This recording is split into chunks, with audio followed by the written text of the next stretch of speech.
Многу луѓе денес наредуваат добро и одвраќаат од зло, ама ова истово го заборавиле во нивна породица, кај нивна фамилија. Го гледаш како доаѓат 5 пати во џамија, а го заборавил негово дете во улица.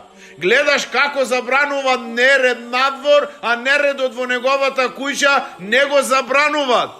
Ти си број еден одговорен за твоето семејство. Ти имаш наредба од Аллах да се спасиш ти и твојата породица од огнот. Број еден. Вели Аллах Джелешану во Куран: Ја ејюхеллезина амену ку анфусекум ва ахликум нара. Овие што верувате, спасете се од огнот џехеннемски, вие и вашата породица, вие и вашето семејство. Ти ќе бидиш одговорен во суден ден за твојата породица, за твоето семејство. Почни да наредуваш добро и да одвраќаш од зло, прво кај твоето семејство, кај твојата фамилија.